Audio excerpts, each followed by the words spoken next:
Estanislao Zuleta nació en Medellín el 3 de febrero de 1935 y murió en Cali el 17 de febrero de 1990. Fue filósofo, escritor y sobre todo profesor. Las obras del maestro Zuleta son transversales a la filosofía, la historia, la teoría del arte y las ciencias sociales. Entre ellas se destacan Conferencias de Economía Política Latinoamericana de 1967, Historia de Economía de Colombia de 1970, La Tierra en Colombia de 1973 y Lógica y Crítica de 1977. Soy María Fernanda Rueda Acuña. Mi nombre es Juan José Díaz Blanco Y les vamos a hablar sobre la lectura y tribulación y felicidad del pensamiento. En el artículo sobre la lectura, el lector nos explica que leer es una manera de relajamiento, una manera de aprendizaje o una manera de simplemente adquirir un hobby. El lector nos está haciendo una invitación a que seamos lectores conscientes, pues él habla de dos tipos de lectores, el lector que es consciente y el lector por consumo. Explica que un lector por consumo no se detiene a analizar lo que está leyendo, no se detiene a analizar la obra ni busca un significado para esta. Sin embargo, la persona que es consciente al momento de leer es capaz de interpretar, de dar múltiples interpretaciones a la lectura. El autor nos dice que al momento de plasmar una obra, al momento de leer algo, es consciente de que la persona que hizo esa lectura, que hizo esa escritura, que hizo ese libro, plasma sus ideas y sentimientos en ella, pero que en esta se pueden encontrar otras interpretaciones y se pueden ver reflejados otros sentimientos aparte de los que el autor principal quería darle. Es decir, nos invita a que seamos abiertos de mente, pues la interpretación que yo le doy a una lectura no es la misma que otra persona le da, y esa interpretación que esa persona da no es la misma que otro montón de personas le da.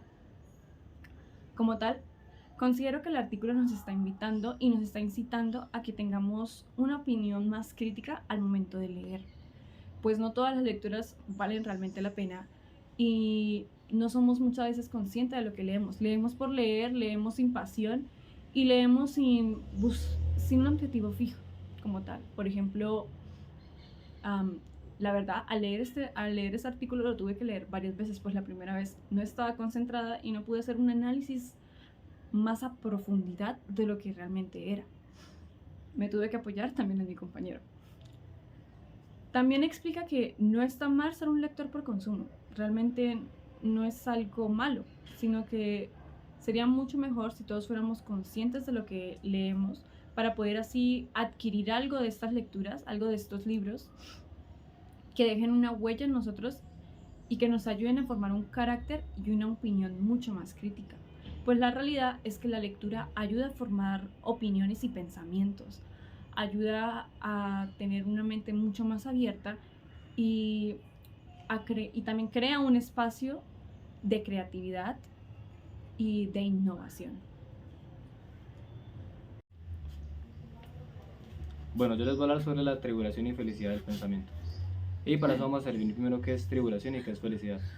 La felicidad es un estado de euforia o un estado más que todo de bienestar, en el cual nos sentimos bien, nos sentimos alegres, tenemos pensamientos felices, que nos reconforta y nos dan bienestar. La tribulación viene a ser un dolor o una angustia. Entonces, ¿qué se relaciona estos dos conceptos con el pensamiento? Pensar abarca muchísimas cosas. Uno puede pensar cosas buenas, pensar cosas malas, pensar cosas angustiantes, en fin. El autor trata de explicarnos esto con los dogmas. Los dogmas vienen a ser como unas creencias que uno tiene, ya sea por algún tipo de religión, con alguna persona, etcétera, etcétera. Estas creencias son muy importantes ya que nos forjan a lo largo de nuestra vida y forman nuestro carácter como tal. Entonces, ¿qué viene a ser la felicidad y la tribulación del pensamiento?